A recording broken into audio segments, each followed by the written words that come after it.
Welcome to what used to be plot number 12 but has now become plot number 19, because we had in our plot number 19, which is all the way down there, we had a problem with vandals breaking into the shed and breaking the shed, and actually broke the window and kept going onto the plot and trampling stuff, which wasn't very nice. So we've moved further into the allotment, and now we're here. We took on an empty plot, which is plot number 19.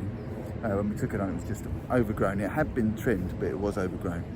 So we took that right back, trimmed it right down to see what we had. There were a lot of brambles. We got rid of the brambles, and now we've got plot number 19, which we've been starting to do a lot of the groundwork, which is along here. So this is our plot here. I started on the fencing. Those leeks came over from plot number 12, and I brought them over, dug them up and brought them over, and they've survived. They've done really well. We've had some of those, and we've started getting in. I don't know if you can see this side, all the beds on this side over here, and we started to do the beds on this side over here, and we moved the shed, which is over there. I can't point to it there, and we've put on nearly fell over. We've put on a new front. So this front here, I'm not going to get it out now because it's getting quite late. But this front here is one big solid front, and it all folds down and locks there. Somebody's even tried to break into it already. You can see they've tried to pry it open here, but they haven't got in, which I'm quite pleased about. So that all opens up and makes a little canopy. One thing I'd like to show you that we've done is I was looking for plant labels for the stuff that we plant, and I saw someone had used a tin lid. So I got some tin lids and used enamel paint. I'm going to show you, I've got one here. You can see it, there's our onion label for onions.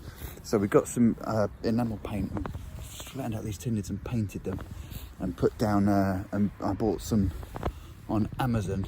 I bought some wire coat hangers, and they were coloured, which is quite nice. This one here is yellow. And we made some little coat hanger loops. So I've got 3 currently that we've made. I've got one more in the shed for broad beans, but broad beans are going to go in here in November.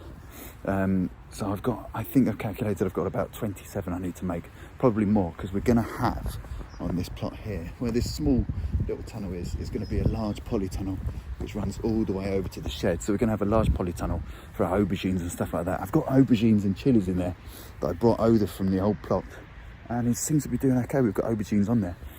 But one thing I'll show you is this plot here.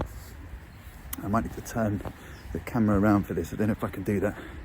No, don't know how to do that. So this plot here will have a gate here once I've got the rest of the fencing. And this fencing here is a bit of a pain to climb over. You can't really climb over it because it's pretty floppy. So hopefully it'll stop people coming in. But we've divided our plot into 4 sections. So each section has got one long bed, 2 long beds, and 1 large bed like this one, and of course the bed along the back. And that's one section, so we can do a 4-year rotation. So next year, these 2 beds and this long bed are all our onions and alliums. So we've got shallots, garlic, onions, then we're gonna have leeks along the back here, and then spring onions along here. So it means that I can rotate every 4 years. All stuff that we would have liked to have done on plot number 12 before we moved up to 19. But because we just got in, we didn't have the structure. So now we've got more of a symmetrical plot. We can have a 4-year rotation with my compost bin over there. And yeah, hopefully that'll work. So a new beginning, plot number 19. We like it so far. We've put in lots of the groundwork. I should get the rest of these beds in over the next couple of weeks. So we're ready over the winter. And broad beans are going in November. Good. Bye-bye.